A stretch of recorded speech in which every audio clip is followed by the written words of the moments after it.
안녕하세요. 썰스타그램입니다. 오늘의 사연 시작해 볼게요.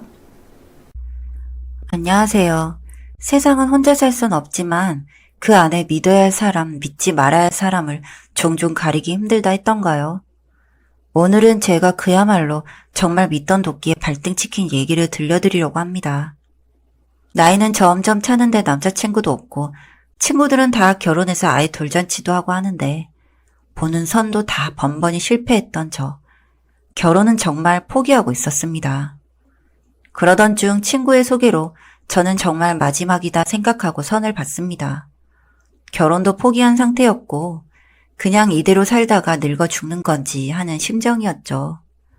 하지만 선에서 만난 남자는 저처럼 여자 경험도 별로 없고 나이도 차가는데 결혼도 못하고 있는 사람이었습니다.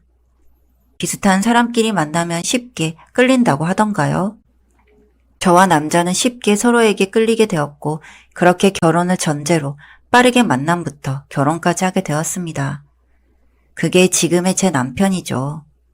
늦은 결혼, 많은 나이, 아이는 꼭 낳고 싶었는데 남편은 아이를 낳는 것에 동의하지 않았습니다. 아이가 태어나도 우리가 몇 살까지 그 애를 케어할 수 있을 것이냐부터 부모가 나이가 많다고 아이가 받을 상처 등등을 이야기하면서 원하지 않는다고 하더군요. 그래도 전 입양을 해서라도 아이가 있었으면 했는데 그것까지도 거절을 당하고 나니 저는 더 이상 아이를 키우고 싶다는 제 꿈을 이야기할 수 없었습니다. 그렇게 그냥 남편과 둘이서만 살아가고 있을 뿐이었죠.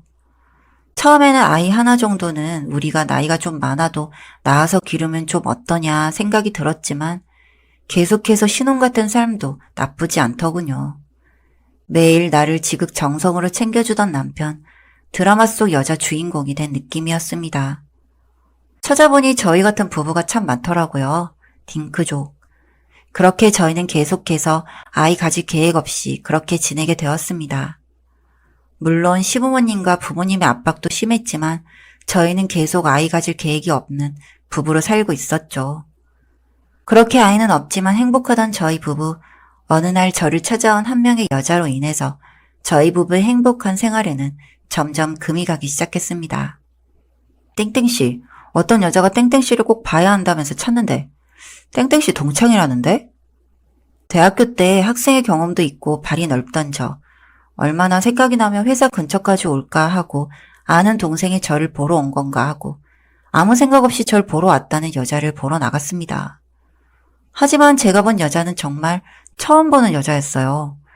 뭔가 이상하면서도 싸한 기분에 저는 여자에게 바로 물어보았습니다. 누구세요? 저 어떻게 알고 여기 찾아오신 거예요? 여자는 화가 난 제 표정을 보면서 계속 어물쩡거렸고 저는 그렇게 어물쩡거리는 여자를 보면서 계속 화가 나더군요. 혹시 누구랑 헷갈리시는 거 아니에요? 찾으시는 사람 아닌 것 같습니다. 다시 이렇게 찾아오시는 일 없길 바랄게요. 어물쩡거리는 여자를 뒤로 한 채 빠르게 다시 사무실로 들어가려고 하는데 여자가 세게 제 옷깃을 잡았습니다. 순간 화가 나서 여자를 세게 노려보는데 그때 여자가 한 말은 정말이지 제 정신을 송두리째 앗아가는 말이었어요. 저한테 그쪽 남편 아이가 있어요. 꼭 말씀드려야 할 것 같아서 실례인 걸 알면서도 이렇게 찾아왔어요. 저는 순간 너무 놀라서 여자의 배를 쳐다보았습니다. 홀쭉한 배, 아줌마라고 생각되지 않는 몸매. 더 화가 나더라고요. 그쪽이 찾는 사람 아닌 것 같다고요.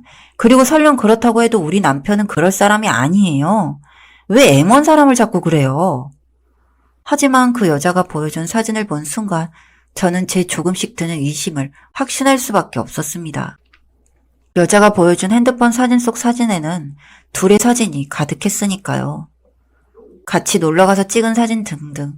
그리고 절 보면서 하는 그 여자의 말은 충격에 빠뜨리기 충분했습니다. 보세요. 제가 왜 그쪽 찾아왔겠어요? 제 남편인데 왜 그쪽이 제 남편하고 결혼을 해 있는 거예요? 나한테는 돈 없어서 돈 모아야 하겠으니 결혼은 미루자 하더니 그쪽 남편이 되어 있다니 어이가 없어서 하는 말이에요.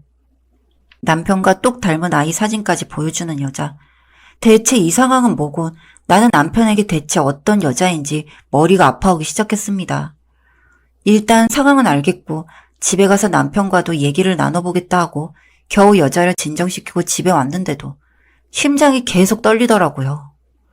뜨거운 물도 먹어봤고 목욕도 해보았지만 계속해서 마음이 진정되지 않았고 만약 진짜 저 여자가 본처고 나는 상간녀인지 내가 남편과 사기 결혼 비슷하게 한 것인지 드라마에서만 봤던 상황이 내게 진짜로 펼쳐지니까 더 머리가 아파오기 시작했습니다. 그리고 그렇게 밤이 되어서 남편이 집에 왔고 저는 남편에게 진지하게 얘기할 게 있다고 했습니다. 평소에 진지하게 대화를 나눈 적은 별로 없어서 그런가 남편이 절 의아하게 보더라고요. 저는 그런 남편을 보면서 천천히 낮은 어조로 말했습니다. 당신 혹시 나에게 숨기는 거 없어? 계속해서 숨기는 게 없다는 남편, 그런 남편을 보면서 전 속으로 계속 떨리기 시작했습니다. 제발 숨기는 게 없었으면 좋겠는 마음, 제발 저와 남편의 사이가 위기가 오지 않았으면 좋겠는 마음, 이런 마음들이 정말 강했던 것 같습니다. 그래서 다시 한번 남편에게 물어보았습니다. 내가 오늘 보고 드린 게 있어서 그래. 정말 나에게 숨긴 게 없어? 남편은 계속해서 숨긴 게 없다고 말할 뿐이었습니다. 말로만 물어봐서는 정말 뚫리지 않는 남편이구나 하는 생각에 저는 제가 오늘 보고 드린 것들을 남편에게 말해줬습니다. 계속해서 숨기는 게 없다고 말했던 남편. 하나하나 보고 들은 것을 풀자 남편의 표정이 계속 굳어가더군요. 여보, 그게 아니라 계속해서 변명만 하려고 하는 남편의 모습에 정말이지 어이가 없었습니다. 그냥 당신과 결혼하기 전에 출장 갔다가 어쩌다가 하룻밤 하게 된 여자야. 저 여자와는 아무런 관련이 없어. 사귀지도 않았고 그 실수 일에는 아무 일이 없었어. 당신 제발 믿어줘. 사진도 여자가 찍은 거야. 제발 믿어줘. 출장에 갔다가 하룻밤 실수로 같이 있게 된 거라지만 여자가 보여준 많은 사진들. 남편의 말이 대체 진실인지 거짓인지 알 수 없었습니다. 아무래도 그 여자와 3자 대면을 해야 좀 더 얘기가 될 것 같아서 저는 남편을 통해 그 여자와 셋이서 만날 수 있었어요. 조용한 카페의 오후. 조용한 카페지만 저희 세 사람의 분위기는 그저 무겁고 묘할 뿐이었습니다. 전 가장 먼저 두 사람에게 언제부터였냐고 물어봤습니다. 제가 남편을 알기 전부터 두 사람이 만났다는 여자 쪽 의견, 남편 쪽 의견도 같더라고요. 결혼 3년 차인 저희 부부, 연애만 1년. 그럼 두 사람은 서로 알고 지낸 지 4년이 넘은 건데 출장 갔다가 만나게 된 건 무슨 너무 어이가 없더군요. 저는 여자를 보면서 똑바로 말했습니다. 혹시 애 지금이라도 호적에 올려달라 그런 소리는 절대 하지 마요. 절대 키워줄 생각 없고 돈 줄 생각도 없어요. 그런데 여자가 하는 말에 저는 정말 놀랄 수밖에 없었습니다. 뭘 똑바로 알고나 그렇게 눈 치켜뜨고 얘기해요. 오빠가 말 안 했나 봐요? 저희 애 이미 오래전부터 오빠 호적에 올라가 있어요. 오빠가 저랑 오빠애인 거 확인하자마자 바로 호적에 올렸는걸요? 걱정 마요. 키워달라는 소리는 안 할게요. 키워달라는 소리는 안 하겠다지만 이미 저희 부부에게 생겨버린 알지도 못했던 아이. 하지만 정확히 말하면 저만 몰랐지 남편은 이미 알았던 서류상으로 생겨버린 아이. 정말 너무 화가 나더군요. 말도 안 되는 일이니까요. 몇 날 며칠을 고민하던 중에 저는 여자가 일하는 곳을 우연찮게 알게 되었습니다. 기분 전환도 할 겸 오랜만에 친구를 만나서 제가 겪은 일을 말해줬어요. 그런데 친구가 아는 사람 같다면서 저에게 계속해서 그 여자에 대해서 물어보더라고요. 싱글맘에 짜리 몽땅한 키, 애엄마 같지 않은 몸매 등등 너무나도 그 여자와 맞았습니다. 정말 여자의 촉은 무섭죠. 친구가 혹시나 하고 보여준 회사 야유의 단체 사진, 그 여자가 있는 게 아니겠습니까? 세상 참 무섭죠. 세상에는 가끔 철발 깔고 사람들에게 직접적으로 보이는 일을 하는 사람들도 있죠. 증권회사에서 일하는 친구, 그 여자도 같은 증권회사. 눈치가 빠르신 분이라면 증권이라는 점에서 이미 눈치를 채셨을 거예요.